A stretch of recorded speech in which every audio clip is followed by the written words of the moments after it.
What's up, guys? Welcome back to the Post Pro podcast. This is episode 12, and we took a little breather last week, but we're back. Not a lot of crazy stuff happened in movie news, but I know a few things happened. So you know how they're like Disney announced they're doing a Pirates of the Caribbean reboot? Yep. Oh, yeah, right. So this is kind of in line with that, but Margot Robbie's apparently been cast as the main character for a new Pirates of the Caribbean female-driven spin-off movie, which has nothing to do with the reboot. So I don't know if they're planning two little mini franchises later, or I was under the assumption they might do something else, but I was under the assumption that the Margot Robbie one is the main thing, and then they might do other stuff if they want to, but I don't know. I don't know. I'm waiting to see how the whole Johnny Depp lawsuit comes out, and then maybe they'll announce their plans to bring him back into the franchise. Yeah, because like how he went out was kind of sour, especially considering what happened later. You know, I wouldn't be surprised if maybe they bring him in for like a little cameo role or anything. But since they already have like the ball rolling for this spin-off reboot sort of thing, who knows? We shall see. Yeah. I guess like the biggest thing that's recently happened, which we all saw coming and we've already mentioned before, was Tenet got pushed back to August. Yep. And movie theaters opening has also been pushed back. So I wouldn't even be surprised if it happens again. Honestly, probably will. We live in like the highest coronavirus cases in the country, so keeps on spiking up. Hey, all right, but it's kind of sad. One cool thing I saw, Sebastian, earlier way back when we first started the podcast, you watched Primer. I did. Yeah, so this is actually a few months late, but I saw that Shane Carruth actually shared a Sizzle reel of his movie that never got made called A Topiary, which is supposed to be like this sci-fi epic of sorts. I watched it, and it was kind of cool. It was like a little teaser of concepts and ideas. They had some rendered special effects footage and stuff. And just from like what it's about seems kind of wild. It's about like years later after this big corporation went under and they lost like all their technology, these kids stumble upon some of their old technology and they create like a giant robot out of it. And it starts to it becomes sentient and wants to take over the world or something like that. So it's like a coming of age, Stand By Me, sci-fi end of the world. Yeah. Sci-fi Stand By Me. Yeah. So it sounded interesting. And the cool thing about it was they actually had Steven Soderbergh and David Fincher as executive producers on it. Wow. They just couldn't get enough money for Damn. to go. Yeah, it sounds like an expensive project. Yeah, he was saying $20 million. Wow. And apparently they couldn't get it. So it's a shame. A shame, yeah, because now he's retired. He said he's not doing any other movies. I think they would have made some really interesting stuff. Yeah, Me too. Primer is really good. Yeah. That's all I had written down, honestly. And I'm going to mention the big DC story of the week, everyone. Right. DC story of the week, everyone. So we got huge rumors circulating of Mr. Ben Affleck returning to HBO Max with a signed contract that has apparently happened, closed doors, and it's going to be announced during the DC Fandom, which is DC's virtual event where they're going to be showing panels of like Wonder Woman, Justice League. Basically every DC movie that has been announced is getting a panel, and they're going to have everyone at the panel. But apparently Ben Affleck is going to announce there that he is re-signed to do more Batman stuff. So that brings up the question, what is going to happen with Robert Pattinson and that whole thing? And then it just brings up, and then that also brings up the question. It's like, well, Joker is not part of the DC universe. And then Justice League and all that is like the Snyderverse. What is Pattinson's going to be? Is it just going to be another Batman universe, the fifth Batman universe? I could see it going either way. They could either make it a standalone like Joker, or could they? Since it is essentially like year one of Batman. It could be a prequel to Ben Affleck's, essentially. You know? Yeah, I think that's what was like, because I thought that's what they were gonna do, but then Ben Affleck said he was stepping out because he was doing like he was gonna direct the Batman movie, and he was gonna have Deathstroke and everyone in that movie, and then he stepped away from it because of whatever reason. I think it was his alcohol problems. That's why he stepped away from doing it, and then now he's coming back. So I don't know what's going on, because we actually, in an alternate universe, the Batman movie should be out right now. It was supposed to come out. Oh shit! Yeah. Yeah, Ben You're Affleck's right. I didn't Batman movie even was think of supposed to that. come out this year if he had not stepped away from that, and we would have a Ben Affleck Batman movie, and it probably would have been pretty fucking good, because I really do enjoy his interpretation of Batman and Bruce Wayne. So Yeah. And then again, it very well could be a similar, like an Iron Man situation, because Robert Downey Jr. has already been signed to other stuff for Phase 4 in the MCU and all. isn't he supposed to be in Black Widow too? Yeah. Yeah, he is.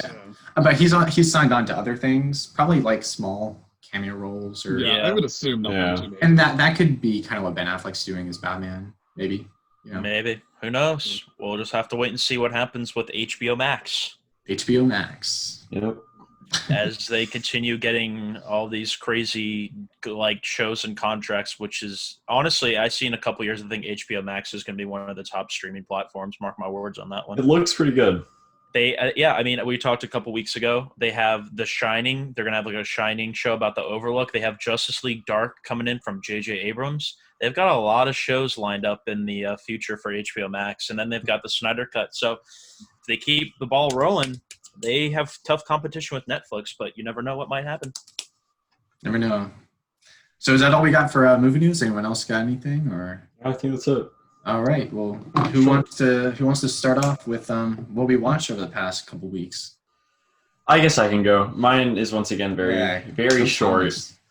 because I only watched 3 in 2 weeks because I'm falling off apparently.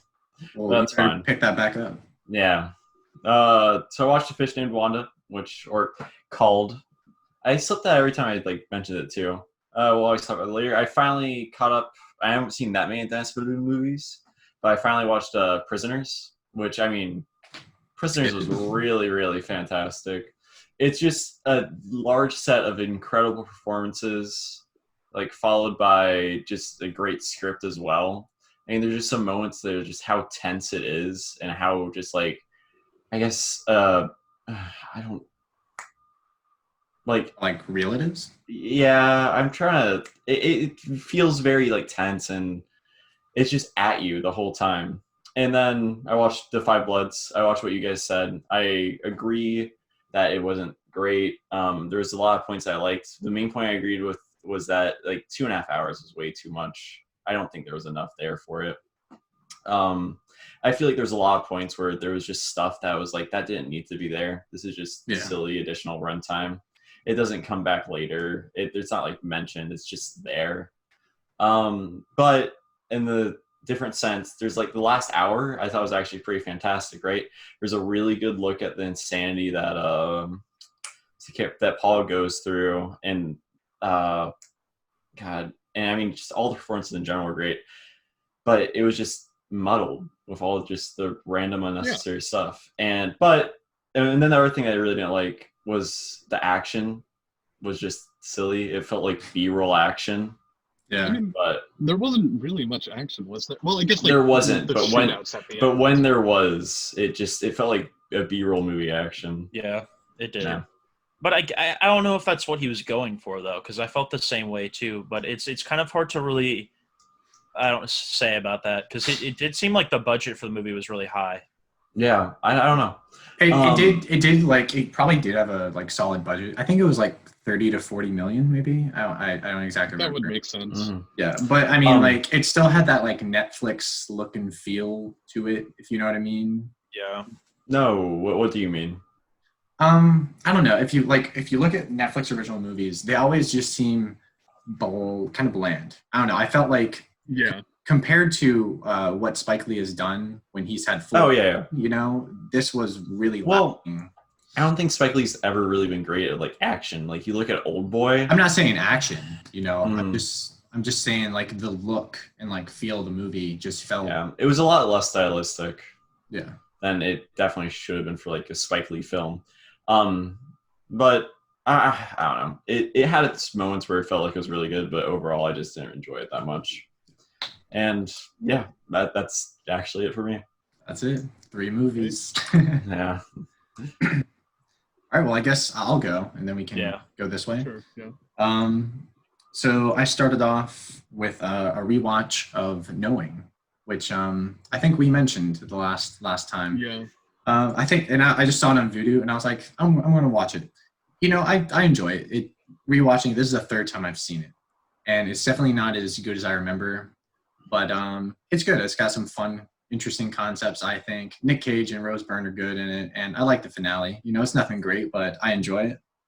Then I watched Jean-Luc Godard's Breathless, which is like considered one of the like most important films to come out of the French New Wave movement, and in terms of editing and stuff. And I thought it was terrible. I'll just leave it at that. I really didn't like it. I felt absolutely nothing. I didn't care about anything that was happening. And none of us have seen it, so. Yeah.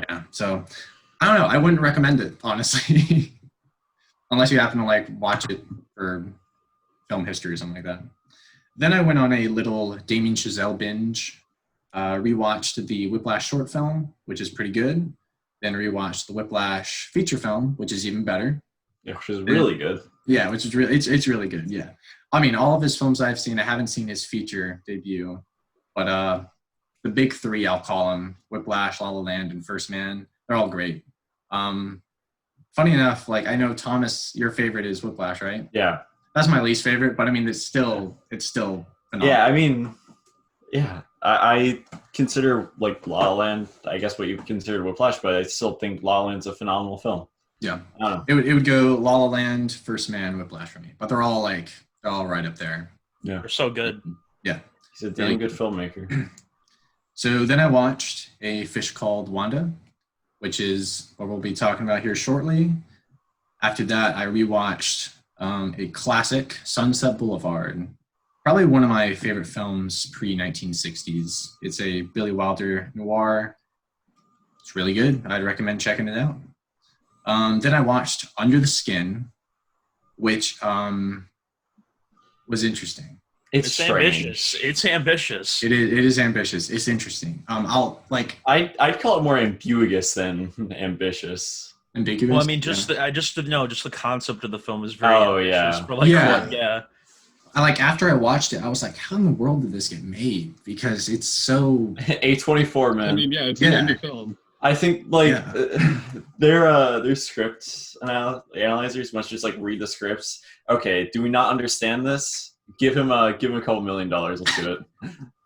But I mean, so it's kind of like a tale of two halves for me. The first half, I was like blown away. It was like almost a 10 out of 10 movie. Like that first hour, I thought it was incredible in its setup and its atmosphere and the cinematography and the point of view and how it it's like voyeuristic in how it observes things and stuff and goes along. And then it just kind of got really meandering for me. I got kind of bored, and the ending just really did not affect me at all. I feel it. I was left wanting a whole lot more from just the exploration of what was going on. It definitely wasn't bad, but I didn't really care for the latter half as I did the first. After Under the Skin, I watched my first David Cronenberg film, Cosmopolis, and it was bad. It was really bad, man. Like, concept is interesting. So it's about Robert Pattinson plays this sort of egocentric billionaire who Bruce Wayne. Maybe this is the Bruce, the pre-Batman Bruce Wayne. No, but he plays this billionaire who hops in his limo to go get a haircut, and it just so happens that there's a riot going on in the city, and he's kind of going through. Yeah, but it was so boring. Nothing made sense, and like the tone it was going for, like while it was purposeful, it just did not work in my opinion at all. It was a really weird movie. I mean, yeah, it was. I just didn't like it. It wasn't very good. I have never even heard of it, so. Yeah. Yeah, that's it. I just didn't like it. You're losing words. Exactly. Yeah, it had me at a loss of words. So after Cosmopolis, I watched another really bad movie, Dinosaur. This is a movie I hadn't seen since like I was probably like 6 or something. I don't know. Yeah. And as I was rewatching it, I remembered like little glimpses, but I didn't even like remember the like entire movie because like nothing happens. For like an 80-minute movie, literally nothing happens. And I was so bored during the entire thing. I was, you can just sum up the thoughts with the ride at Disney is infinitely better than the movie. Now, was the ride based on the movie, or was the movie based on the ride? The movie was based on the ride, pretty sure. That's pretty funny then. Yeah. I mean, it's just like a Pirates of the Caribbean that's situation. what they do with pirates. Yeah. Yeah. Yeah, but like, I mean, that's like a well-known ride that is its own IP. It's not just like dinosaurs. Like Yeah. Dinosaurs. I mean, the No. movie is just called Dinosaur. There's more to Pirates of the Caribbean. Even And if we're it's about to just a ride. get Jungle Cruise. Yeah. Don't you forget about that one. Yeah, I honestly did. I missed that trailer so much. Man. Yeah. God, it was annoying. But yeah, Dinosaur kind of sucks. After Dinosaur, I decided to rewatch another movie I hadn't seen in a while, Fire in the Sky, which is based on the memoir of Travis Walton, who got abducted by aliens, so he claims, back in the 70s. It's not a really good movie, bar like one specific scene. There's a like the infamous scene from this movie is when he's in the alien mothership and they're testing him. It's actually pretty scary, like effectively creepy and frightening. But the rest of the movie is kind of just not good. The acting's not very good. The score is like weird and dialogue's not good. It's just it's not a good movie. And after that, I really ended on a bad, like looking over this, I ended on a sour note with these last few movies I watched. Yeah. Because after that, I rewatched Kung Fury, which is a little, short film that I hadn't seen in a while. And it was a lot worse than I remember it being. Well, it's based on a game, right? They made the game and then they made the short film. Is it really? I thought it was just an original thing. No, I know too much about games. So it was an indie game, and then it got like a lot of exposure, and then they funded with the earnings from the game, they funded the short film. Well, there was also a Kickstarter that was wildly successful. Yeah, but they made the game first, and then they were like, people were like, oh, this would be a really cool like short film or movie. And they're like, you know what? Great idea. I mean, like, I can definitely see how people would enjoy it. It knows exactly what it's doing. It's just not my taste. Oh, I love it. It's so stupid. When I watched it, I adored it. Yeah. It's so stupid. It's been a while. The first time I watched it, I was like, that was dumb, but all right. And then the second time I watched it, I was like, yeah, okay, maybe I was a little too harsh the first time. And then the third time I watched it was this time. I was like, yeah, I really don't like this. So, I don't know. It just feels like a 80s ridiculous little action movie. Yeah, which is exactly what it's trying to do. And they got a sequel coming out, apparently. Yeah, with Schwarzenegger. Yeah, and Michael Fassbender. They got Schwarzenegger? Yeah. No way. I mean, Yeah. it's not that surprising. Well, no, it is kind of surprising considering this is from like an indie game, and all of a sudden now we have fucking Arnold Schwarzenegger on board. And Michael Fassbender. Sebastian, the game came out 8 days after the film. Oh, I guess I got it reversed, but Yeah. Well, it was 8 days after. They were released at practically the same time. But Crazy. you were right about the what do you call it? Crowdfunding thing. Yeah. No, I remember it being like some guy just posted it to Kickstarter, and then the Kickstarter was just wildly successful. He asked for like $50,000, and they got like, I think, over $1 million. Holy cow. Yeah. That's crazy. I just can't believe now from that we have Michael Fassbender and Arnold Schwarzenegger. What the hell? Yeah. How does that even happen? That's like the I'm crazy excited. success It story. went viral. ever. That's virality for you. It was forever ago that I watched it, but I mean, I was pretty young, well, decently young, because I watched it when it came out. So 2015, I would have been like 13, and I mean, I just laughed my ass off. It's just that stupid humor that kind of catches young teenagers, and honestly, I think I would still laugh. Yeah, I don't know, just like what was it? It's like Robot Hitler on like the pterodactyl at the end. It's not so Robot good. Hitler, but it's isn't it like half Hitler, half pterodactyl? Well, no, he has that Something golden. like that. He has the golden eagle. Yeah, and he Shields him. I like it. But yeah, Kung Fury. I'm not a fan, but I can definitely see how people are.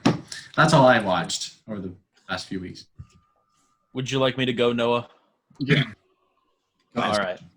So I had the week after our last podcast, I had Bad Movie Week. It was my Bad Movie Week. I went through all the DVDs I had. I didn't get to log everything, but I'm going to quickly go through all the shit I watched. And literal shit.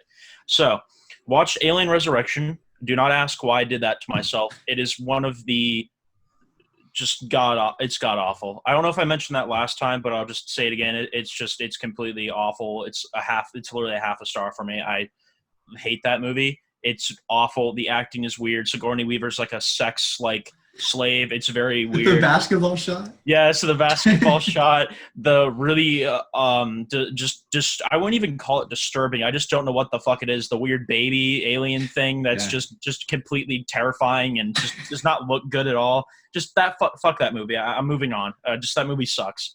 So then I watched The Great Los Angeles Earthquake, which is it's like 3 hours long, and it's nothing but stock footage, and like nothing happens, and it's this lady, and she's going around, and it's 3 hours long. Yes, it's this lady, and she's going around, and she's like, "Oh my God, there's an earthquake coming," and no one believes her, and then the earthquake comes, and it's nothing but destruction. She's just running around helping people. It's very dumb and awful. And I remember I looked it up, or I saw you logging on our blog. I looked on it, and I saw the 180-minute runtime, and I was like, "There's no way." So then I looked on IMDb, and it was 3 hours. And then I was like, what? So then I asked you, and you were like, yeah, it's 3 hours. I was like, oh, my God. That's insane. It was awful. Okay, moving on from that. Assassin. Now, I actually do want to talk about Assassin real quick because it's just so weird. Okay, so this movie was made in 1986, and it was like a TV movie. And it is a literal ripoff of Terminator made for TV. But what's so odd about it is they got, any of you have watched Breaking Bad, they have Jonathan Banks, who is Mike in Breaking Bad, in his like really young acting years, and he's in the movie. And it's just very strange seeing like Mike, because I'm so used to him being so old, and seeing him so young in this. And it was just really off-putting. But yeah, nothing really else much to say about that. It was just really bad Terminator ripoff. And at the end of the movie was fantastic. Like the robot that's like he's like going around killing everyone. He literally spins in a circle, and they like sped up the footage, and he's like going around in a circle, and then he blows up, and that's the end of the movie. He just ends with him dying. Yeah. Anyway, so that was great. I watched Knowing with Nicolas Cage. It was okay. I mean, it's nothing great. It has Nick Cage in it, and I just expected some crazy Nick Cage moments, and I got some crazy Nick Cage moments and some really interesting concepts about religion and prophecies and whatever else, and couldn't really ask for anything else from that. It was a solid Nick Cage movie. Can't really complain. Then I watched a whole bunch of the other ones, but didn't log them, and I couldn't find half of them on Letterboxd because they were so old. So all of them were awful. So that's just all I'll say about that. Just they were all bad. How were the 3 M's of the Bible? Very weird. I'll mention this briefly. So it was this pastor, and he was like just giving life lessons on how to make money and how to get married and things, and it was just very bizarre and awkward, and he's just sitting there and talking to the camera the whole time. And so it's not really a movie, it's like a I was like being interrogated. What? You had a couple weeks for movies, apparently, Sebastian. I'm not even done yet. So this is where I get into like actual like movies. That was just my awful movie week. Then I cleansed it out. So I watched The Disaster Artist again, and I even liked it better than I remember. I thought it was absolutely just great. I just really love it. It's a great movie. I did when I first saw it, I didn't really expect it to be as heartwarming as it was, and I had read the book, and just kind of the way they, I wouldn't say humanize, but I mean they kind of do. They humanize Tommy, and kind of like you get to understand like him as a person a little more, and it's just heartwarming. I really do like that they didn't just trash on him the whole movie and like look at this idiot, he's made a really bad movie. I just kind of like that. I don't know. That's really interesting because that was kind of my main problem with the movie was that it felt like they were just trashing on him the whole time. I mean, or even when they weren't, like they weren't giving him a lot of extra characterization. I don't know. I don't Probably know. just something we disagree on. Yeah, well, I just felt like if they were really going that route, they could have totally trashed him, but then they kind of made it. They kind of like made it like like look, he made this really bad movie and now he's famous type thing, and he's that's just kind of the route they went. Like they could have completely trashed on him and shown how much of a just weird and awkward person he is, which they did, but they didn't do it, and I think they did it in a respectful way. I didn't think they like it wasn't like a disrespectful way in any means. Is what I'm trying to say, but. Really do love that movie. I think James Franco kind of got robbed there. I think he should have gotten a Best Acting nomination for that movie, dude. Awful. He's so good. It was so great. But anyway, enough with the Tommy Wiseau praise from me for today. I watched Catch Me If You Can, which I haven't seen in a really long time. And, I think it's a great movie. I think that's probably one of my favorite based on a true story movies ever. It's just so fascinating because after this, I watched the documentary that he did. I think it was like a TED Talk or something. He did a TED Talk to a whole bunch of students about the actual guy that because Catch Me If You Can is about this guy who gets up because his parents get divorced and he runs away, and he's only like 17 and he starts making all this money and forging checks and acting like a doctor and acting like a pilot and all that. But I watched the actual documentary about the guy's life, and like everything in the movie is like pretty much 100% actually like what happened. And he like talks about how everything happened. He's working for the FBI now, and he's been working from the FBI since he got caught. Just really fascinating story all around, and that's probably one of Steven Spielberg's best movies in my opinion. Agreed. Then I went on a Beatles binge. So I watched Beatles 8 Days a Week, The Touring Years, which is a 2016 documentary from Ron Howard. Really not much to say about this. It's just really fascinating if you want to really see the Beatles behind the scenes and see a lot of like really unreleased footage of the Beatles during their touring cycles, because they only had like really a couple touring years. So this is about like the years that the Beatles toured. Really fascinating. I watched Magical Mystery Tour under the influence of things, and it was it was quite the experience. And if you want to watch John Lennon eat some spaghetti, highly recommend that one. Perfect. Then I watched The Yellow Submarine, which I thought was fantastic. I really do adore that movie and the animation and just everything about it. It's a great movie. Really do love that. And then I watched Jurassic Park. Again, I mean, it's a fantastic movie. It's one of the best, I think, ever. It's a great movie. Everything about it. Another great Steven Spielberg movie. And I ended with A Fish Called Wanda, which we will talk about shortly. And I'm going to give it to you, Noah. Okay. So I started off this, 2 weeks ago with Snowpiercer, continuing my sort of Bong Joon-ho backwards binge, I guess, which is sort of what I've been doing. Anyway, Snowpiercer I think is kind of interesting, but it's just a really stupid premise, and like it never really does anything with it that makes me feel like, oh wow, this is like a great movie. Like I think it's definitely fine, and I mean like the best thing you can say about it is like all of the actors are both like really good actors and giving really good performances. So it's fine. Then I watched Pushing Hands, which Ang Lee's debut film. It was only like 90 minutes long or something. It's not very, like it's fine. It's not really bad. It's not really good. It's just a typical debut. Is that it? Did you finish out your Ang Lee? No, the only other one The Visionary Mind? Yeah, okay, God. The only other one I have to watch is Billy Lynn's Long Halftime Walk Home, which I've been putting off for so long because it debuted in like high frame rate and stuff, like Gemini Man. But like it's also supposed to be just pretty bad, especially if you don't see it in that, because like the high frame rate is the main thing it has going for it. So I don't know. I will watch it probably in the next couple of months, but who knows when. Okay, and then Who Framed Roger Rabbit, which is, it's a perfect movie. It's, I don't know. I did an interview. Like, none of you have seen it recently, right? No, but the finale is like one of the main things that just it terrified me as a kid. Yeah, no, me too. It's great. I've never seen it. Yeah, I mean, like, I had nightmares about it a lot. Yeah, right, because He you haven't seen any probably of the Zemeckis still movies, scare right? you. I don't think I've seen any. Oh, wow, this guy's done a lot. Oh yeah, Zemeckis Zemeckis? is fun. Yeah. I was not ready. Oh, I've actually every time I look at his filmography, I think the exact same thing.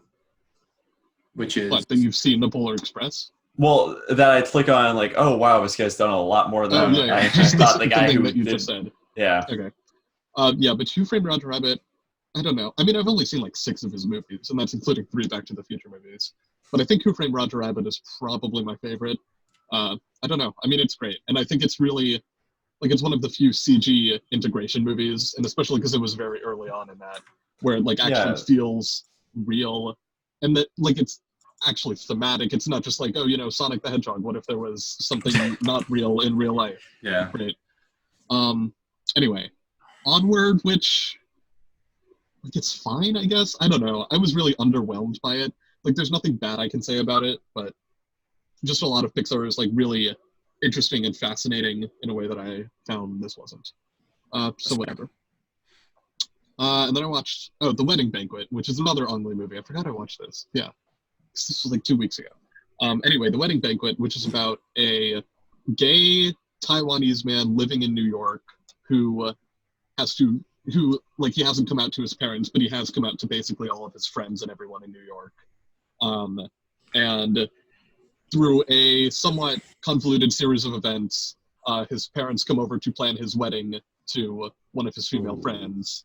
And like, that sounds very much like a comedy premise, which it really, I mean, like, it's funny. It's not like an unfunny movie, but it's not like as, you know, like if it were made like in the Americas or in the United States in like the 2000s, it would have been like way more like overblown comedy. And this like takes a lot of interesting work with that premise, like on a dramatic level. Mm-hmm. And like a lot of Ang Lee films, it's about like traditionalism versus progressivism, I guess, which is, I mean, I think it does it really well in that movie. Okay, and then Margaret, which is a really, really, like, really interesting movie. I don't know. It's crazy. I heard it's really good. Yeah, it is really good. I mean, like I just said. Yeah, I don't know. Because I knew very little about it going in, other than that it was like, I don't know, 2.5 hours long or something weird like that. And it was just like a person-centric, like, grounded drama, I guess. I mean, I'd say watch it if you can. It's great. And I think it's best to go. Watch list. Yeah, that makes sense. Oh, is this the one where Mark Ruffalo plays? What's Mark Ruffalo's character in this? Is he like kind of the biker dude? I don't remember. No. I'm just trying to think. Maybe that's why I had it on my watch list. I don't know. Yeah. Oh, yeah. It's also like a great cast. It's like Anna Paquin is. Oh, also, right. Margaret is not a character in the movie, which is funny, I guess. Not really like, important, but it's a side detail. It's like it comes from a poem that is cited like halfway through the movie. So I don't know. It's really interesting because like the first 15 minutes, you're like, so wait, which of these characters is Margaret? And then like an hour, and you're like, oh. But yeah, like Anna Paquin, J. Smith Cameron, Mark Ruffalo, Jean Reno, John Gallagher Jr., who like always pops up in weird things. Matt Damon, Kieran Culkin, Allison Janney, Mark Ruffalo. It's like, wow, great cast. Matt Damon, I'm sold. Yeah. I mean, it's good and really, it's just like, it's fascinating. Okay, and then I watched Emma, which is, you know, the recent Emma remake, I guess, adaptation. I liked it. I don't know, not really a lot to say about that. I mean, it's like the type of period piece that either you're going to like it or you're not. And then I watched Sleepless in Seattle for the first time, which, I mean, I really liked it. I don't know. And like for as like famous as like that movie is, like, you know, Sleepless in Seattle, it's just like a title that everyone knows. I knew like nothing about it other than the fact that I knew nothing about the movie, but I've heard the phrase Sleepless in Seattle plenty of times. Right. But it has like a weirdly high concept that I just had no idea, like I just thought it was a straight up rom-com, and it was just like, you know, 2 people meet and then they fall in love, and it's like a weird high premise movie or high concept. Okay. Then Alfonso Cuarón's Y Tu Mama Tambien, which, great movie. I don't know what to say.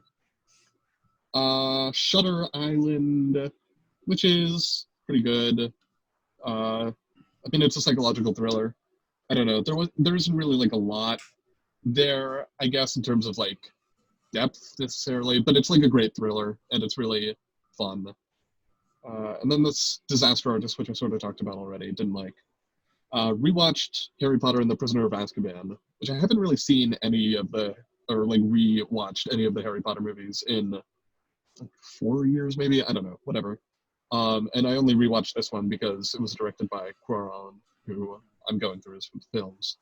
Azkaban, pretty good. Fish Called Wanda. All right, I'm gonna start getting faster with these. Beetlejuice, good. Game Night. I think that's a really fun comedy. I don't know. I mean, like, I really just had like no complaints with it afterwards. Game Night kind of blew me away because yeah, me too. Yeah, when it came out, I remember the trailers. I was like, "Ugh, this is just going to be another bad studio comedy." Yeah, which is why I had avoided it until like now. Yeah, and then I saw it, and I was like, "Wow, that was actually like stylish. Yeah, it's really funny and fun." Yeah. Yeah, and it like really like sidelines everything that isn't comedy. Like, even though the characters all have arcs, it never really takes too much time away from like the comedy or like the, I guess, thriller narrative to become more serious or anything, which I really like that aspect of it, because the arcs don't really land for me. I mean, it's not like they're, you know, trying to be like super deep or anything, but yeah, I mean, I just like that it just always feels like it's going. Escape Room, bad movie. Her Smell, which is a really interesting, it's like a portrait of, so Elizabeth Moss plays the title role, who starts out as the lead singer of a, I guess, like pop punk band. I mean, they only play like 2 songs throughout the course of the movie, so it's kind of unclear what their genre is, but it's like vaguely punk, vaguely pop, vaguely pop punk. Anyway, it's like it's an indie movie. It's very closed. Like, there are only 4 different sets, maybe, I want to say, and it spends like half an hour on each of them or something like that. I don't remember the exact timing, but anyway, it's really good. Thomas, I think you would like it. I mean, I guess I don't really know why I would think that, but I don't know. It just seems like the type of, I mean, it's not like heavy metal or anything, but it is sort of the type of music that you like. And it's definitely the type of musician that I feel like you're attracted to, just like a very intense personality who gives off weird vibes. I don't know. Maybe That's my watch list. Actually, it is kind of like Whiplash in a way, where it's just very like unpleasant for a majority of the movie because these people are not really that fun to be around and they're so focused on like their work. Yeah, focused on like one form of success. Right. And Her Smell, yeah. Her Smell is more like Elizabeth Moss is not exactly corrupted by her success, but like you see in flashbacks that she was sort of like nicer before her band got big, and now she's just really mean just because she doesn't, like, she has a lot of alcoholism and drug problems and stuff like that, and she's just very not fun to be around, and that's the propulsion of most of the movie. Rewatched The Incredibles, great masterpiece. Watched Ocean's 13 for the first time, which isn't really as bad as I was led to believe. I mean, there's nothing like great going for it, but I mean, like, if you like the other Ocean's movies, I don't know. It's definitely my least favorite of the 3, and I haven't seen 8, and I'm probably not going to for a while, because it's not a Soderbergh, and that's mostly why I watched 13. I think I actually liked it's 13 fun. better than 12 when I saw it. Yeah, 13 is definitely more similar to 11, and I definitely, yeah. I mean, it definitely makes sense why people would like 13 more than 12, because 12 is almost like a parody of an Ocean's 11 movie. Anyway, then I watched Children of Men, which is, wow. Amazing. Like an incredible movie, yeah. I don't know. I mean, I guess I guess the main thing that I liked about it was like how oppressive the like world established by the movie feels without feeling like, I don't know, there's just like a lot of like high concept like dystopian movies where it's just like, well, like you would never like get to this point without like people rebelling at least like in some places, or like without like a lot more depths or something like that. Mm. But I feel like how like the world building of like how the world got to the point in Children of Men, like when the movie first starts, felt very realistic in a way that a lot of dystopias don't. And then of course the narrative itself. Sets are amazing. Yeah. I mean, like the cinematography, like even before it gets to like the finale, like I was just noticing like a lot of long takes. Well, just the opening scene is amazing, you know? Yeah, right. Yeah. But I mean, it's great. Benjamin Button, not very good. My least, I mean, like it's still good, I guess, but I don't know if there's really a way to make this story interesting for me, but I just felt like it was far too long. And the most interesting part of the movie for me was early on when he has like an affair with Tilda Swinton, but he's very, like he looks very old, but in reality he's supposed to be like 15 or whatever. And Tilda Swinton is very old. And I found that a very interesting concept, but that was like 15 minutes of the movie, and it was like in the first hour, and then the rest of it is, I mean, like it's fine. I didn't really hate it or anything, but I don't know. Rewatched The Social Network, which is a perfect movie. It's possibly like the best movie of the past decade. I don't know. It's up there. Definitely up there, and definitely my favorite Fincher. But yeah, it's great. The Laundromat, bad. Like, there's just nothing going for it. Spotlight, which, I mean, hey, it's good. Yeah. I don't know. I feel like there's not really a lot to say about that movie. Like, if you're into sort of investigative journalism type movies, whether or not it's based on a true story, although most of them are, obviously. Yeah. I mean, I guess the one thing I'll say about it is I liked it better than The Post, because I think Spielberg kind of like doesn't know what to do with the last like half hour of The Post. And well, this doesn't necessarily have like an incredible ending or anything. It at least sort of has an ending and an interesting ending. Yeah.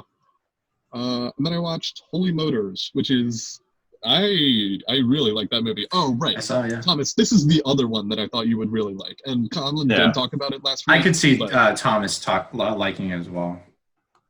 I mean, I don't even know. Like, I wouldn't spoil the plot or anything, but, like, I don't know. Do you want me to say more about it, or do you want to go in completely blank? Well, Collin talked about it. I mean, yeah, but I talked about it a little bit, but I left it pretty open. Very vaguely. Yeah, okay. I'll watch it. I'll watch it. Okay. Yeah. And then we can maybe discuss a little bit. Mm-hmm. Sure. I mean, not even that much. I was just going to say it's like this other movie that I know you like, but I don't even know if I want to say that. Anyway. Definitely a unique movie, though. Oh, yeah, absolutely. Julia and Julia, which is another Nora Ephron movie who directed Sleepless in Seattle. The main reason I watched it was because it was leaving Netflix. It's fine. Like, it's fun, I guess. And then I watched Locke, which was another movie that I mostly just watched because it was on Netflix and because it was is short. it leaving?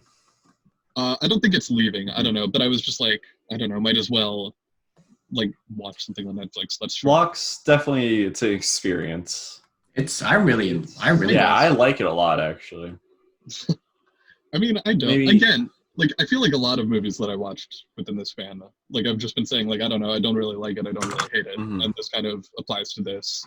I think Tom Hardy's a very interesting actor, but, like, I like almost every other performance that I've seen of his more than this, so, I don't know. Master and Commander, The Far Side of the World, which, so this came out in 2003, and the main thing that, like, I found interesting, which I mostly found out after I had actually watched it, but so Master and Commander was nominated for 10 Oscars in 2004.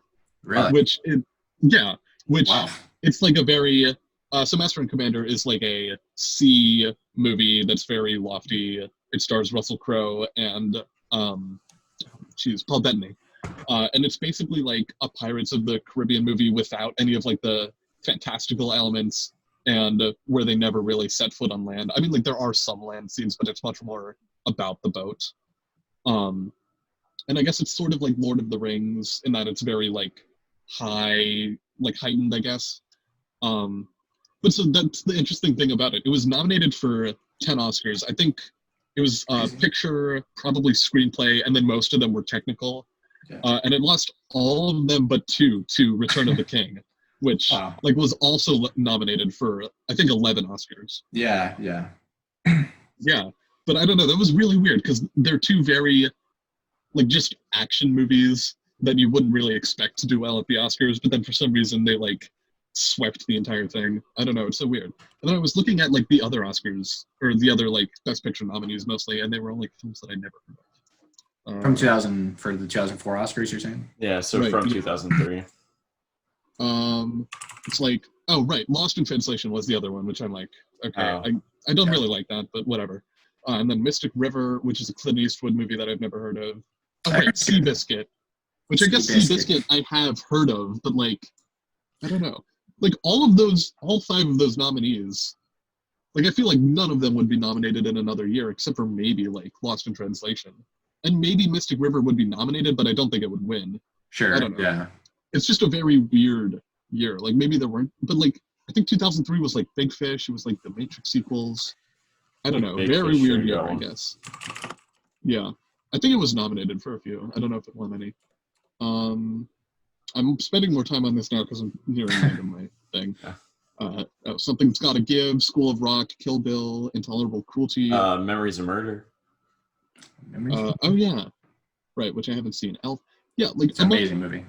Like I guess the most like Oscar baity movie that I've seen from 2003 is like Big Fish, and that's not like super Oscar-y. No. But yeah, like a lot of weird like action movies and like I guess sort of like kids movies like School of Rock, Spy Kids 3D. Okay. Well.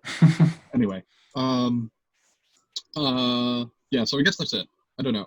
But I guess Master and Commander, I didn't really say it is a good movie. It's fun. And then Mission Impossible, which the classic. I think I talked about a few weeks ago. Maybe I didn't. Think so. Yeah. But I like it a lot. It's probably not my favorite Mission Impossible, although I'm planning on rewatching Fallout and Rogue Nation, like probably tonight. Honestly, probably not both of them tonight, but whatever. Anyway, the reason I like Mission Impossible is because it's a very paranoid thriller. It's very well shot, like, and it uses like lighting and angles well. Like I think the later ones are well shot as well, but they're more just like action movies, and they show the action that they need to, if that makes sense. And this one is much more of a paranoid thriller. There's a lot more like Dutch angles and stuff like that to emphasize just like the general paranoia. And Tom Cruise is like very like whenever he smiles, he just gives off like a weird like psychopathic aura. Like it's just like it's so fun and strange, and like rewatching it, it's like so different from the other movies, and it's so strange to think about. Like it's based on a television show which it is nothing like, and it launched a franchise which it is nothing like, and like it was directed by an auteur who I don't think really had any plans of making it a franchise. I don't know, it's just so weird like now rewatching that movie in context. And then I watched Hugo, which I guess I might have seen when it first came out, but like I don't remember it at all really. I think it's pretty good. Fun. I mean, because you guys like that movie, right? I like it. Yeah, Hugo? I think it's good. I like it quite a bit. Yeah. Oh, Hugo's good. Yeah, it's fun. Jude Law in a weird like. I do like the book better though. Oh sure, I haven't read the book, so the book is really good. Okay. Rewatched Heat, which is like just a perfect platonic ideal of a movie. I don't know. It's definitely. I mean, I've only seen it twice now, but it's still in like it's just one of my favorite movies. I don't know. I mean, dude, yeah, it's the action scenes in that movie are absolutely incredible. Yeah. I mean everything about it. I don't know. I only have one nitpick with the movie. Literally only one.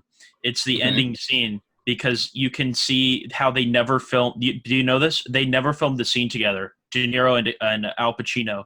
So if you watch the end scene of the movie, you can tell it's a green screen. Really? I didn't. They never filmed on set with each other for that movie. So the ending scene with both of them is literally not for the entire movie, because they were definitely the diner scene. Don't quote me on that, but I'm almost positive for the ending scene of Heat, at least. For the ending, but okay, yeah, maybe. I don't. Maybe. Yeah, I don't. If we can check it out later, but I'm almost positive the ending scene. I was always told that the ending scene, they were not available to shoot that scene. So they're just like, all right, green screen it, and we'll have it.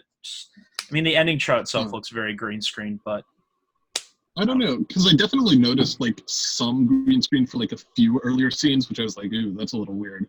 But it wasn't that many of them. And then for the ending scene, I don't know, I didn't notice it at all.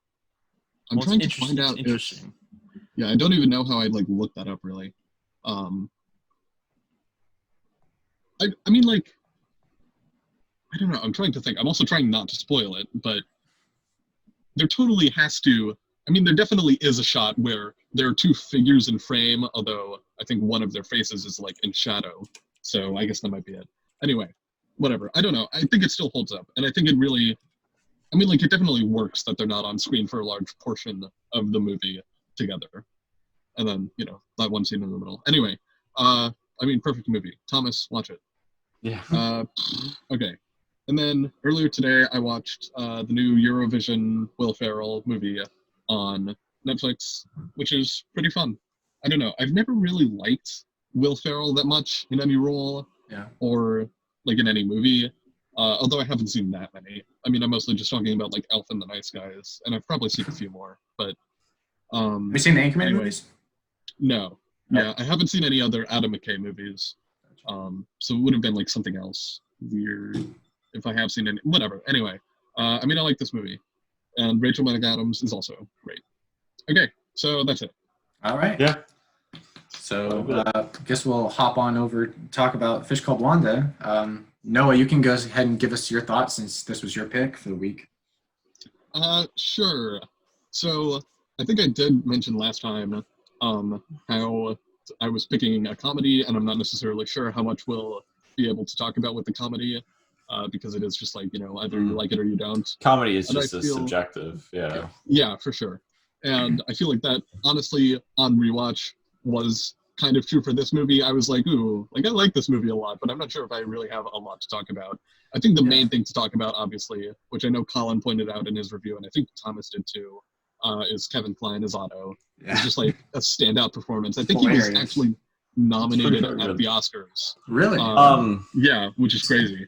I mean, like, it's just, I don't know, it's great. Like, there's just something so magnetic about him that you're, like, the entire time, and I don't know. Just the way he talks, his voice he puts on, and physicality of his performance. It's a really damn good performance for a comedy. I was going to mention, though, that one of my things I really didn't like about it was how it felt like the points where Otto was just talking normally. There was a point where he just walks in, and when he's talking to the fish, he talks completely normally. And it felt like he was scheming, and then it was never brought up again. Right? Are you talking about Michael Palin, or are you talking about Otto? I'm talking about Otto. No, there's a point where Otto walks in and talks to the fish, and it's like... Oh, I feel like... Yeah. Well, no, I think you are right. Hold on, I'm just trying to, like, put my thoughts on that. I didn't really think of that as like a major point of the movie or anything. Well, I don't even know what you're talking about. There was a point where Otto walked in, he talks to the fish, but he talks completely normally, like without a stutter at all. No, it felt like he was like scheming, and then that's never brought up again. Wait, okay, without a stutter though. So Michael Palin is the one with the stutter, and that's Kevin Ken. Kline is Otto. Yeah, that's Ken. Oh, I'm sorry. Ken's a stutter. Okay. Oh shit, my bad. Yeah, fine. Yeah. But anyway, I mean, I guess to refute that, I think it is.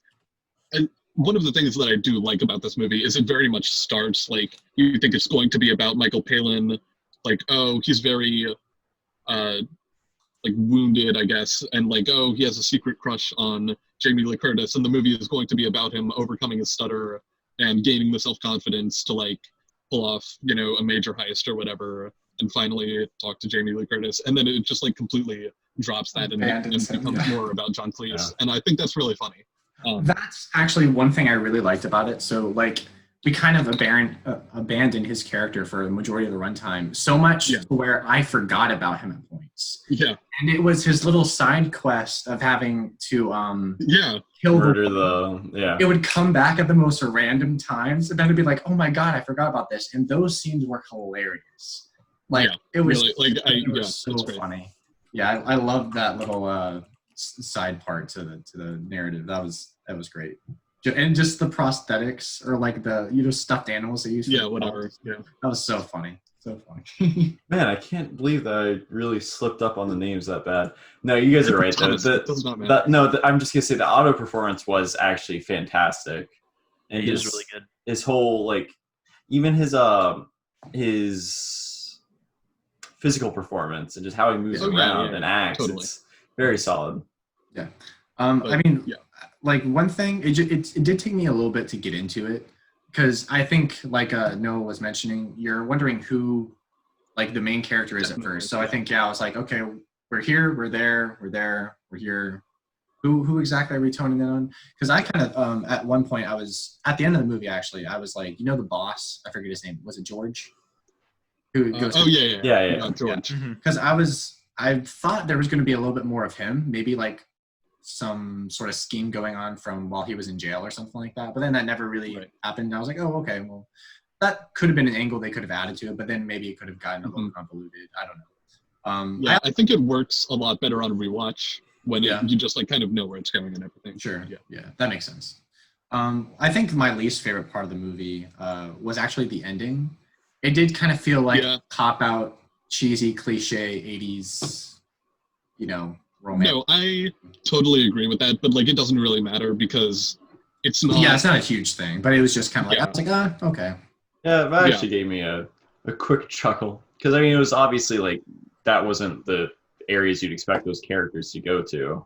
Besides, I guess Jamie Lee Curtis. Yeah. Well, because Collin, I assume you're talking just about like the airplane part, right? I'm just talking about the airplane. Yeah. The actual ending. But then I think the end titles, like almost bring it back comedically to like it's like wait, like why are they getting a good ending? And then it's like almost like funny again to the point like wait, like okay. Yeah. I did appreciate the end titles where they're like, he did this, went on to become invented like an orphanage or something. I don't know. Yeah, that was fun. That was a floral shot, but could just be incorrect. I really don't have much to say. I mean, I enjoyed it. I didn't think it was anything like amazing, but I did enjoy it. I thought it was really funny. I think there for Jamie Lee Curtis. There were a solid couple of jokes that really got me, but a lot of stuff also just missed pretty often, which is why I didn't give it the largest rating ever. I don't think there was really anything that, and obviously I like this movie more than the rest of you, especially because it was a rewatch, but I don't think there was anything that outright missed for me. I mean, I'm trying to think because also this was like a week ago. But like not everything like lands 100% or anything, but I don't think that there was anything really that took me out of the movie. And I guess the only like other thing that I really want to say, which we've sort of brushed on, is I just like the way that it handles change in, like there's never a major change in tone, but it goes from like being like really a heist movie to being like really just a comedy by the end. And I think it handles that nicely without there ever being like a moment like surprise, like a character walks in and it's a comedy all of a sudden. Yeah, it escalates his comedy like very smoothly, so that like the shift in tone is pretty. It's good. I did like and this just goes back to Kevin Kline's performance, but his Italian was so funny. I wish I had subtitles because it would obviously just be gibberish, just random. Benito Mussolini was probably my favorite line of that Italian thing. That was funny. It's great. Yeah. Jamie Lee Curtis. She's like the best. I mean, as soon as I heard Jamie Lee was in this movie, I was like, well, I got to watch it because Jamie Lee Curtis was like my childhood crush. And I gotta say, she's pretty attractive in this movie. Yeah, no, she was great, and I got what I wanted out of the watch. So I'm okay, Sebastian. All right, let's back up. All right, so are we good talking about a fish called Wanda? I think we're good, unless anyone else has anything to say. All right, so Noah mentioned last week or 2 weeks ago that he wants to pick a comedy since we hadn't really explored comedy. And so I wanted to pick an action, but I couldn't really find an action that I had rated that too highly or that I was thinking about. So I'm going to pick something that I haven't seen. I know Collin hasn't seen, and I think Sebastian has seen.